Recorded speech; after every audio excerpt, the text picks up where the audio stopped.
Hello students, welcome to सिद्धांत scholar study point. I am Nandita Jain. आज हम करेंगे इग्नू का MSD 12 जिसका नाम है भारतीय कहानी। उसकी एक और कहानी पढ़ने जा रहे हैं, अपने लिए शोकगीत, जो कि लिखी गई है आशा पूर्णा देवी द्वारा। तो इस कहानी को शुरू करने से पहले इसके मुख्य पात्रों के बारे में जान लेते हैं। इस कहानी के दो ही मुख्य पात्र हैं। एक अविनाश सेन, जिनको अविनाश बाबू कहते हैं। वह रिटायर्ड व्यक्ति हैं और बहुत खालीपन और सूनापन महसूस करते हैं रिटायर होने के बाद, क्योंकि उनके पास कुछ करने के लिए अब है नहीं। और एक उनकी पत्नी है शैलबाला, जो हर समय पहले उनकी एक जीवन साथी के रूप में उनके साथ रहती थी, उनके हर बातों को ध्यान से सुनती थी जब से, लेकिन वो रिटायर हुए हैं और कुछ उनकी गृहस्थी बढ़ गई है, बेटों की शादियां हो गई हैं, पोते पोतियां हैं। तो इस चक्कर में उन्होंने अपने आप को घर के कामों में व्यस्त कर लिया है, जिससे कि वो उनसे थोड़ी सी दूर हो गई हैं, यानी कि उन दोनों के बीच में कुछ दूरियां बन गई हैं। तो चलिए कहानी स्टार्ट करते हैं। आधी रात को अचानक सोते सोते अविनाश ने तेज बेचैनी महसूस की, जैसे दम घुट जाएगा। छाती में एक अनजाना दर्द उठ रहा था। नींद खुल गई, देखा कि पूरा शरीर पसीने से भीग गया है। सिर के नीचे रखा तकिया भीग कर खसखस करने लगा है। उठकर बैठने की कोशिश की, मगर उठ ना सके। सोचा सिर उठाकर तकिया पलट लेना अच्छा रहेगा, लेकिन उन्होंने अनुभव किया कि ऐसा कर पाना बहुत मुश्किल है। वह हाथ पैर नहीं हिला डुला पा रहे थे, जैसे पत्थर हो गए हों। 60 की उम्र पार कर चुके अविनाश की जिंदगी में बहुत कुछ देखा है। उसी अनुभव से पैदा हुआ एक तीखा सवाल इस वक्त अविनाश के दिमाग के हर कोने अंतरे को, नस नस को किसी तेज आरी की तरह चीरे जा रहा था। तो क्या मुझे दिल का दौरा पड़ा है? छाती में ऐसा असह्य दर्द कि जैसे दम घुट जाएगा। यह पसीना, यह जो हाथ पांव अशक्त पड़ गए हैं, ये सब दौरा पड़ने के ही तो लक्षण हैं। आतंकित अविनाश ने चित्कार कर किसी का नाम लेकर पुकारना चाहा। शायद बड़े वाले बेटे को, शायद छोटे बेटे को, शायद किसी पोती को, शायद शैलबाला को ही। ना, शैलबाला को तो कतई नहीं। क्या कभी शैलबाला को अविनाश ने नाम से पुकारा है, जो अभी उनके मुंह से इस तरह नाम निकलेगा? अभ्यास ना हो तो मरने के वक्त में मुंह से नाम नहीं निकलता। इसलिए तो महापुरुष नाम का अभ्यास करने की सीख देते हैं। ऐसा अभ्यास अविनाश ने कभी किया ही नहीं, इसलिए उन्होंने अपने अभ्यास के मुताबिक किसी का नाम लेकर पुकारा, मगर जिसका नाम लेकर उन्होंने बुलाया वह उनके पास नहीं पहुंचा, क्योंकि उसकी पुकार भीतर ही कहीं घुमड़ उमड़ कर शांत हो गई थी, गले से बाहर नहीं निकली। इसका मतलब अविनाश को फालिज मार गया है, अकस्मात, अतर्कित।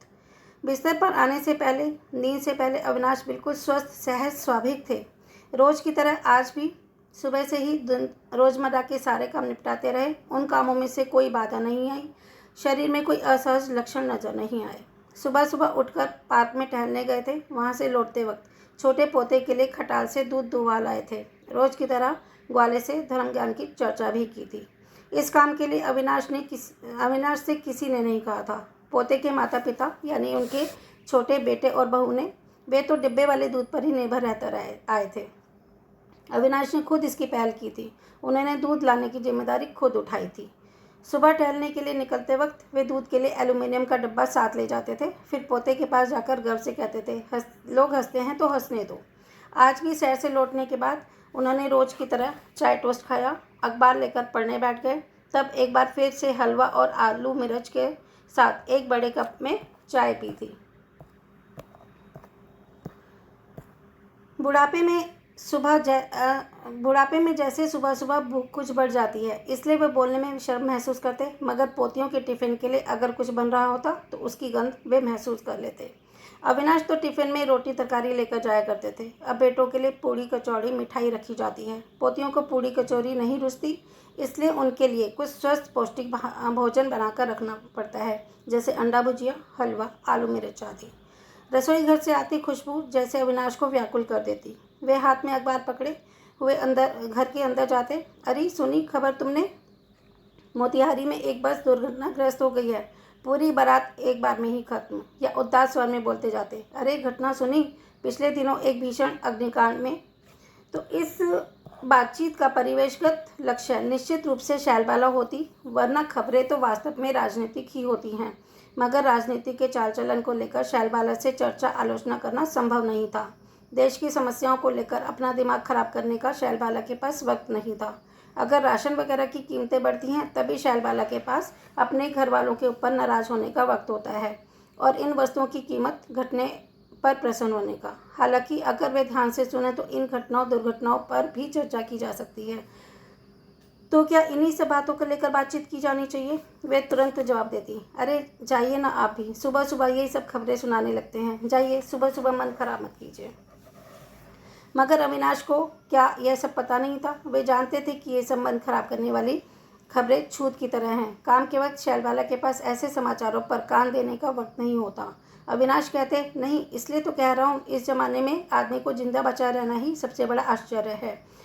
फिर वे लगे हाथ कहते, खुशबू तो बड़ी अच्छी आ रही है, लगता है हलवा बन रहा है। आलू मिर्च बना रही हो क्या? लगता है अंडा भुजिया बना रही हो। किसके लिए बना रही हो? डालडा घी में बना रही हो या सरसों के तेल में? खुशबू तो बहुत अच्छी आ रही है। इस तरह बातचीत की वजह से हो या शैलबाला की तारीफ की वजह से दूसरी चाय के साथ एक बार फिर से नाश्ते का प्रबंध हो जाता। आज भी उन्होंने इच्छा भर के खाया था। इस तरह अविनाश के मन ही मन दिन भर की गतिविधियों पर एक एक करके नज़र डालने की कोशिश कर रहे थे, समझने का प्रयास कर रहे थे कि कहीं किसी कमजोरी के चिन्ह दिखाई दे रहे हैं या नहीं। मगर कहीं भी तो उन्हें ऐसी कोई कमजोरी नहीं दिखाई दे रही थी। उसके बाद वे रोज़ की तरह बाजार भी गए। हालांकि सवेरे बड़ा लड़का नौकर के साथ जाकर बाजार से सारी ज़रूरत की चीज़ें ले आता है, मगर जब लड़के ऑफिस चले जाते तो वे अविनाश एक बार फिर फटाफट घूमने निकल जाते बाजार में और कुछ ना कुछ अखाद्य चीज़ लाकर हाजिर कर देते, जिसे वे सब छूते भी नहीं थे। थोड़ा पुई साग, मुखी कच्चू, मोरला पुटी, ये सब चीज़ें भला आदमी कोई खाता है? नहीं खाता तो फिर बाजार में बिकती ही क्यों है? छोड़ो, कोई खाना खाए, अविनाश ये सब अकेले खाएंगे। आजकल वह शेरबाला को समझाते थे कि ये सब चीज़ें खाने से आदमी की सेहत ठीक रहती है, मगर उन्हें तो जैसे इन बातों से कोई मतलब ही ना हो। फैशन परस्त बेटे बहुओं की बातों पर ज़्यादा ध्यान देती है, मगर अविनाश को उनके सामने इस तरह अपनी बातें अनसुनी चली जाने का गम नहीं है। आज बहू के सामने ही उन्होंने बहुत सारी खिचड़ी खाई थी और शाम को चाय के साथ बिस्किट खाया था। छोटी पोती को स्कूल से लाने की ड्यूटी निभाई थी। छोटे वाले पोते के साथ पार्क गए थे। हालांकि नौकरानी उसे गाड़ी में बिठाकर घुमाने ले जाती है, मगर वे भी साथ जाते हैं। वे इस तरह नौकरानी के हाथों उसे छोड़कर निश्चित नहीं हो सकते। हालांकि पोते की माँ उसका मुँह चूमते हुए हंसकर कहती थी, पार्क में कितने सारे तो नौकरों चाकरों के साथ ही बच्चे घूमने आते हैं, कितनों के दादू उनके साथ पहरा देने जाते हैं। वह बोलती है तो बोले, अविनाश साहब जाते ही थे, आज भी गए थे। उसके बाद और क्या? एक एक कर बेटे घर लौटे थे। उनके लिए चाय बनी थी, उन्होंने भी चाय पी थी। साथ में जो कुछ खाने को बना था उन्होंने भी खाया था। फिर कुछ देर इधर उधर की बातें होती रहीं। फिर सबने साथ ही तो खाना खाया था और सबके साथ ही तो वो भी तो सोने चले गए थे। इस बीच पता नहीं कहाँ किस गहार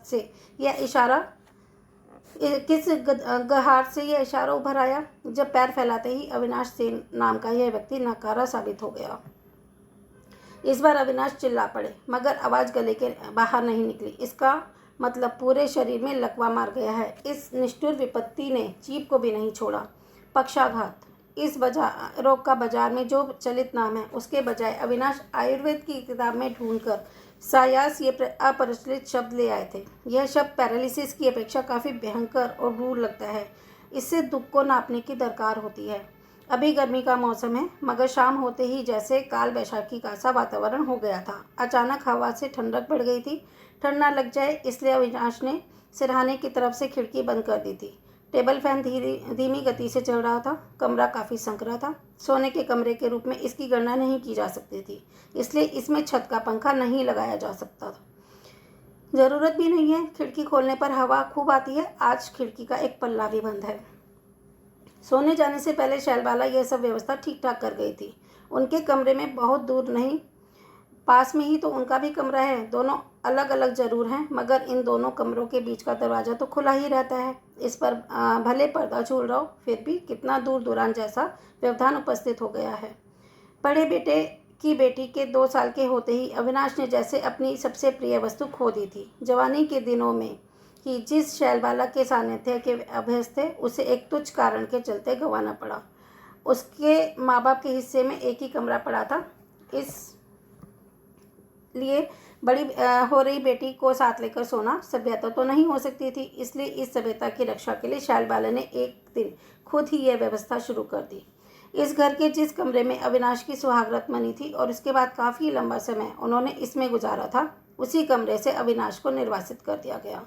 शादी के बाद से वे जिस जोड़ा ताऊस पलंग पर सोया करते थे उस पर पोतियों के साथ शैलबाला मौज करती है। अविनाश इस संकरे कमरे में एक पतली चौकी पर पड़े रहते। जब पहली बार यह प्रस्ताव आया था तो अविनाश के ऊपर जैसे वज्राघात हुआ था, लेकिन शैलबाला ने पहले से ही उन्हें बरज रखा था कि खबरदार जो इस मसले में मुंह से कोई शब्द निकाला तो अगर कुछ कहा तो बड़ी बेशर्म, इससे बड़ी शर्म की बात कोई नहीं होगी। इसलिए दुख, अभिमान, क्रोध, शोक सब कुछ मन ही मन दबाए कर अविनाश ने मुंह पर ताला लगाए रखा। जब भी बड़ा बेटा कहता कि एक तरह से देखा जाए तो एक कमरा बेटर है। इस कमरे के दक्षिण की तरफ एक बड़ी खिड़की है। आपके उस कमरे में तो ऐसी नहीं थी। इस पर अविनाश चेहरे के आगे अखबार खोलकर फैला लेते थे। और जब बहू कहती थी कि कमरे में आजू बाजू खिड़कियां तो होनी ही चाहिए, खिड़कियों में से कमरे की सुंदरता बढ़ती है। दक्षिण पूर्व की दोनों खिड़कियां खोल दो तो इतनी हवा आती है कि जैसे आदमी को उड़ा ले जाए। नहीं बाबूजी, इस पर अविनाश बात को दूसरी तरफ मोड़ देते, बहू तुम्हारा धोबी कब आएगा।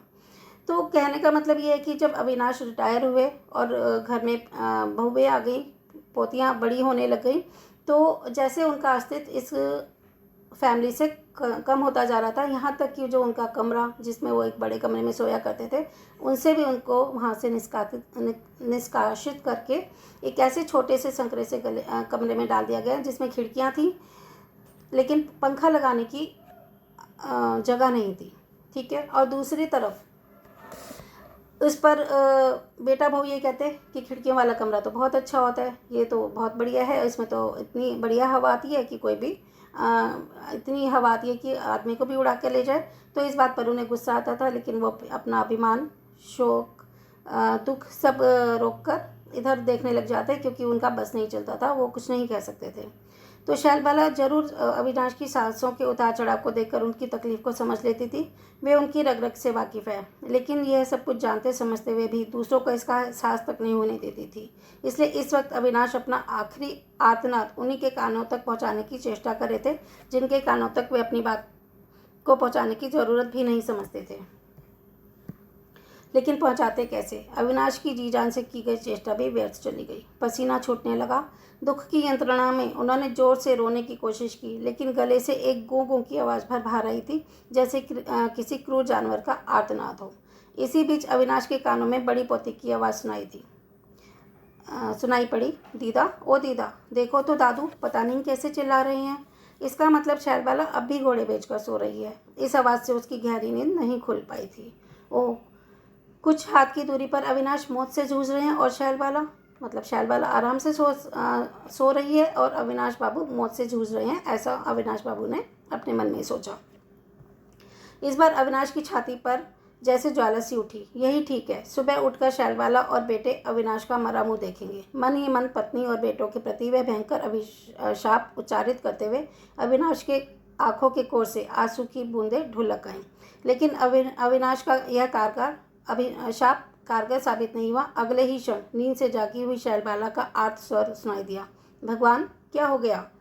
फिर अगले ही क्षण दरवाजे का पर्दा हिला और उसके बाद शैलबाला की अस्त व्यस्त आकृति दिखाई दी। अविनाश ने आंखें मूंद ली। वे आंसू ढुलकाती आंखें शैलबाला को नहीं दिखाना चाहते थे। आंखें बंद किए अविनाश ने अनुभव किया कि पीछे दोनों पोतियां भी आई हैं और वे भी बापी बापी, काकू काकू चिल्लाते हुए कमरे से बाहर चली गई हैं। अविनाश ने महसूस किया कि उनकी पतली चौकी के किनारे पर बैठकर शैलबाला उनके दाहिने हाथ की नाड़ी देख रही है। कविराज की बेटी है। यूं ही सहज बुद्धि से भी नाड़ी देखकर शैलबाला शरीर की अवस्था का अंदाजा लगा लेती है। कोई भी बीमार होता या अस्वस्थ होता तो शैलबाला सबसे पहले उसकी नाड़ी देखती थी। अतः शैलबाला के पिताजी वैद्यराज थे, तो उनकी बेटी होने के नाते उन्हें भी थोड़ी बहुत नाड़ी देखनी आती है। किसी के भी बीमार होने की अवस्था में सबसे पहले वो नाड़ी देखकर पता करती थी कि थोड़ी सी तकलीफ क्या है, कहीं बुखार तो नहीं है। अविनाश ने महसूस किया कि शैलबाला ने उनका हाथ बिछावन पर ठीक से रख दिया। उन्हें झकझोर कर लगातार आवाज़ दे रही थी, सुनो जी, सुन रहे हो जी, क्या तकलीफ़ है, सुनते हो, कोई बुरा सपना देखा है क्या? कोशिश करके अविनाश आंखें खोल सकते थे। आंखों की पलकों पर पक्षाघात का असर नहीं हुआ था, मगर उन्होंने आंखें नहीं खोली। वे उस व्याकुल पुकार का सुख लेने लगे। सुनते हो, बोलो ना, क्या तकलीफ़ है? इस पुकार में शैलबाला का स्नेही स्पर्श था। वे उसे महसूस करते रहे। हालांकि यह सुख उन्हें कुछ देर तक ही मिला, उसके बाद नहीं मिल पाया। दोनों बेटे आ गए। आंखें बंद किए कि अविनाश देख पा रहे थे कि एक ने सिल्क की लुंगी पहन रखी है और दूसरे ने नाइट सूट। वे झुककर उनके चेहरे के करीब मुंह करके लगातार बाबा बाबा पुकार रहे हैं। फिर हल्के स्वर में पूछ रहे हैं, क्या हुआ है? उन्हें शैलबाला का जवाब सुनाई दिया, पता नहीं। रिंकू ने मुझे झकझोर कर उठाया कि देखो दादू, पता नहीं कैसे चिल्ला रहे हैं। आकर तब से पूछने की कोशिश कर रही हूँ मगर कोई जवाब नहीं दे रहे। लेकिन ये सुर एकदम से कैसे बदल गया? शैलबाला के गले में पहले जैसा हाहाकार क्यों नहीं है? कुछ क्षण पहले तक तो इसमें इतनी आकुलता थी, कितनी ही आत्मीयता थी। इसका मतलब लड़कों के सामने यह खेल नहीं चलेगा। तो क्या शैलबाला के लिए अपने पति के प्रति आकुलता एक खेल है? हाँ और क्या। पहले भी तो अविनाश ने कई मौक़ों पर यह चीज़ लक्षित की थी कि वो बेटों के सामने ऐसे बनी रहती हैं कि जैसे अविनाश की उनके लिए कोई वैल्यू नहीं है। लेकिन जब वो अकेली थी और अविनाश बाबू थे तो उनकी भाषा में, उनकी बोली में थोड़ा आत्मीयता का सवार था। बड़े लड़के ने एक बार फिर से आवाज़ दी मगर अविनाश ने कोई जवाब नहीं दिया। अब लड़कों ने डॉक्टर को बुलाने की बात उठाई। किसे पता था कि आंखों के ऊपर की छोटी दो पपोटियाँ इतने बड़े आवरण प्राचीर का काम कर रही हैं। इन्हें बंद करके कितने सारे आत्मगोपन कहे समझे जा सकते हैं। अविनाश को बहुत दुख हुआ मगर उन्होंने अनुभव किया कि उनकी छाती की पीड़ा पहले से काफ़ी कम हो गई है। मन हुआ कि वे कुछ बोलें, उन लोगों के उद्वेग को फूंक मारकर उड़ा दे। रहने दो भाई, इस आधी रात को डॉक्टर को बुलाने का झंझट क्यों पालते हो? अभी तुम्हारे बाबा मरने वाले नहीं। उन्हें एहसास था कि कोशिश करें तो वो बोल सकते हैं मगर अविनाश ने बोलने की कोशिश नहीं की। आंखें बंद किए दांत पर दांत को दबाए रखा।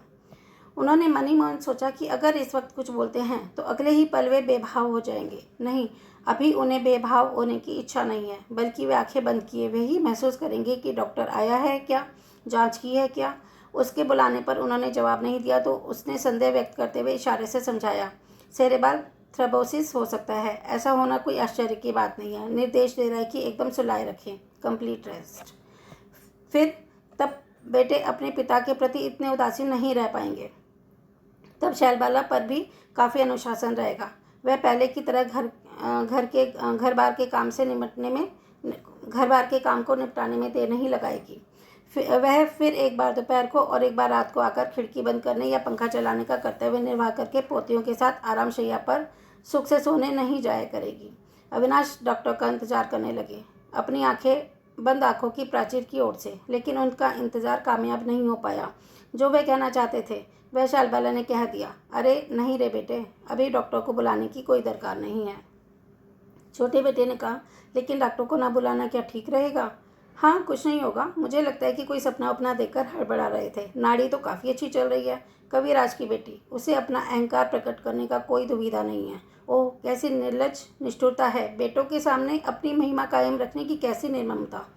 क्रोध से अविनाश का सारा शरीर जलने लगा।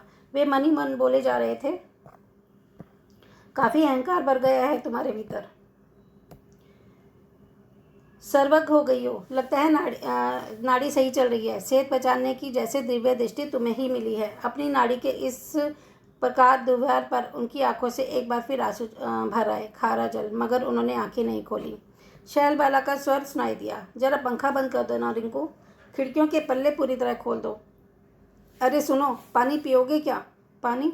पानी शब्द सुनते ही अविनाश की समस्त तंत्रिकाएं जैसे जागृत हो गई। उन्होंने महसूस किया कि इस वक्त उन्हें पानी की सख्त ज़रूरत है। लेकिन फिर भी उन्होंने आंख नहीं खोली और आंखें बंद किए बोलना उचित नहीं था। मगर जवाब न पाकर शायद वे पानी ना लाएं। कहीं कि रहने दो, डिस्टर्ब करने की कोई ज़रूरत नहीं है, जागने से ही पानी मिल सकता है। इसलिए अविनाश ने आंखें खोल दी। बड़े बेटे ने पूछा, बाबा पानी पियोगे? बड़े बेटे का ऐसा स्वर कितने दिनों से नहीं सुना था अविनाश ने। ऐसा करुण मिश्रित कोमल स्नेह गर्दन हिलाकर इच्छा जाहिर की कि हाँ। बड़ी पोती फटाफट पानी लेकर हाजिर हो गई थी। यह भी कोई नई बात थी। सब जानते थे कि दादू दादी की जिम्मेदारी है। तो अर्थात सभी घर के लोग, जैसे आज तक कभी उनको पोतियों ने उनके लिए कोई काम नहीं किया था, लेकिन आज पोती भी फटाफट से पानी लेकर आ गई, क्योंकि उससे पहले सबको लगता था कि शायद दादू की सारी जिम्मेदारी दादी की है, उनका कोई काम करना उन पोते पोतियों की बेटा बहू की कोई जिम्मेदारी नहीं है। तो छोटे बेटे ने पूछा, क्या हो गया था अचानक? वह स्वर भी युगों बाद जैसे उस पार से आता हुआ जान पड़ रहा था। अविनाश ने दोनों हाथ उलटते हुए कहा, पता नहीं, अचानक छाती में कैसे। बोलते हुए उन्होंने ध्यान दिया कि वे अपने हाथों को भी अच्छी तरह हिला डुला पा रहे हैं, बातें भी कर पा रहे हैं। जिन पैरों की तरफ किसी का ध्यान नहीं गया था उन्हें भी हिला डुला पा रहे हैं। इसका मतलब अविनाश सेन नाम का यह प्रौढ़ भला मनुष्य पूरी तरह ठीक है। छोटे बेटे ने पूछा, आप ठीक लग रहा है कि डॉक्टर को बुलाने की ज़रूरत है? यह सवाल सुनकर अविनाश आहत हुए। डॉक्टर को बुलाना है कि नहीं, यही बात क्या रोगी से पूछने की होती है? आंखों में आंसू भर आए। गर्दन हिलाकर कहा, नहीं। तो फिर शांति से सोने की कोशिश करो। छाती के ऊपर हाथ रखकर मत सोना। ऐसा करने से कई बार ऐसी हालत हो जाती है। शैलबाला बिस्तर के पास से ही उठ खड़ी हो गई। चादर पर पड़ गई सिलवटों को हाथ से ठीक किया और सहज भाव से बोली, अरे सुनो बेटा, तुम्हारे पास हाथ में की कोई गोली वोली है क्या? लगता है इनका पेट गर्म हो गया है। यह तो स्वाभाविक है। मैंने आकर देखा तभी लग गया था कि यही वजह हो सकती है। खाने पीने के मामले में तो इन्हें ध्यान रहता ही नहीं है। सोचते नहीं कि उम्र हो गई है, परहेज करना चाहिए। रात को आम फाम ना खाना ही बेहतर रहता है। मुझे तो इनका खाना देखकर चिंता होती है। तो जब शैलबाला ने पूछा कि आप बेटे से कि तुम्हारे पास कोई चूरन की गोली वोली है क्या, तो बेटा एकदम से तमक कर इसने ये कहा कि मुझे तो लग ही गया था कि पेट वेट खराब हो गया इनका, क्योंकि सारे दिन खाते रहते हैं और मुझे तो बहुत चिंता होती है इनका इतना खाना देखकर। ना रात को आम खाना चाहिए, रात को आम भी खा लेते हैं, तो ऐसा तो होना ही था। ये बड़े बेटे का विचार था। अविनाश के भीतर जैसे एक भयंकर भूकंप उठा हो। इतनी देर तक अपनी अहमियत को लेकर गड़ा हुआ उनका आशाओं आकांक्षाओं का महल धराशायी हो गया। अविनाश एक निहायत महत्वहीन बूढ़े में बदल गए।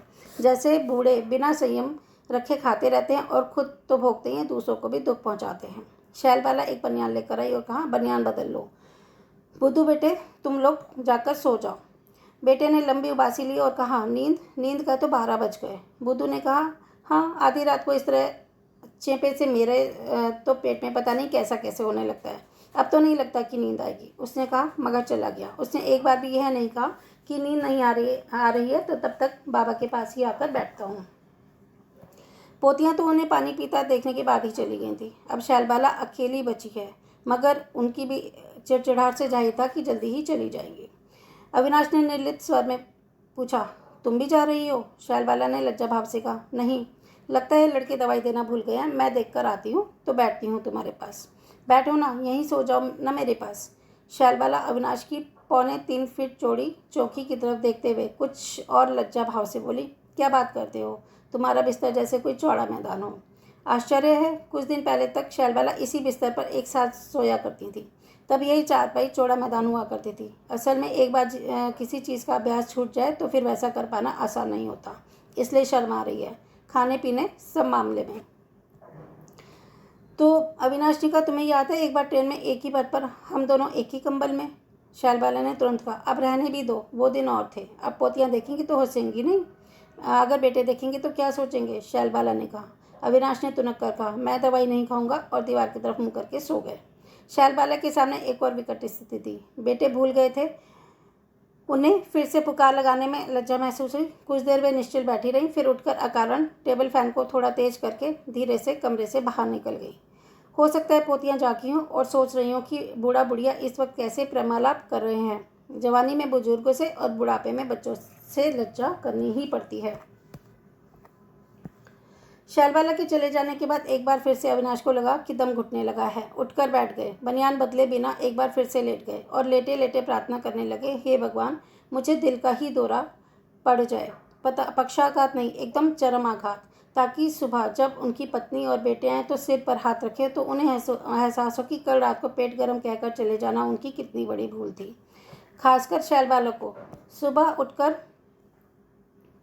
जब वह औपचारिकतावश पूछने आएगी कि क्यों जी, अब तबीयत कैसी है, तो उसका साड़ी चूड़ी का जीवन भर का शौक एकदम से ख़त्म हो जाएगा। तब इस तरह सोचते हुए पैशाचिक सुख का अनुभव लेना चाहते थे, मगर वह भी व्यर्थ होता जान पड़ा।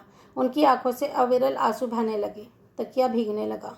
अविनाश नाम का यह व्यक्ति अकेले कमरे में मरा पड़ा है। इस दृश्य की कल्पना करते ही जैसे अविनाश की छाती फटने लगी है, मानो किसी निकट आत्मे की मृत्यु का दृश्य देख रहे हों। अविनाश उस सोए हुए मित्र जहे पर नजरें टिकाए बैठे हैं, दम साधे रोए जा रहे हैं और साथ ही उस निसंग निशब्द असहाय मृत्यु के प्रति प्रार्थना करते जा रहे हैं। तो ये कहानी यहीं पर समाप्त होती है। तो इस कहानी में हमने देखा कि कैसे कोई व्यक्ति जो सारी ज़िंदगी अच्छा कमाता खाता रहा है, और दूसरों के लिए बहुत उपयोगी था, वही कैसे एकदम रिटायरमेंट के बाद सब लोगों के लिए बेकार हो जाता है, एक असहाय हो जाता है, उसकी जीवन साथी भी उसका साथ छोड़ देती है और किसी को उनकी परवाह नहीं होती। तो ये जो क्षण है, ये जो समय है, ये हर रिटायर्ड व्यक्ति के जीवन में आता है, क्योंकि जेंट्स हैं वो सिर्फ नौकरी करते हैं, कमा कर लाते हैं, तो एक टाइम के बाद वो रिटायर होते हैं। लेकिन लेडीज़ के साथ ऐसा नहीं होता, क्योंकि वो तो घर गृहस्थी के कामों में फंसी रहती हैं और दिन पे दिन काम बढ़ता ही है। जैसे बेटे बहुओं की शादी होती है, पोते पोतियाँ हो गई, तो वो और ज़्यादा बिजी हो जाती हैं और जो आदमी लोग हैं वो और ज़्यादा फ्री हो जाते हैं। तो यही इस कहानी में दर्शाया गया है कि किस तरह से एक आदमी अपने आप को असहाय और बेकार समझने लगता है, लोगों की निगाहों में उसकी कोई वैल्यू नहीं रह जाती। ठीक है, तो ये कहानी यहीं ख़त्म होती है। अब हम अगली वीडियो में MSD 12 की ही अगली कहानी को लेकर आएंगे। Thanks for watching.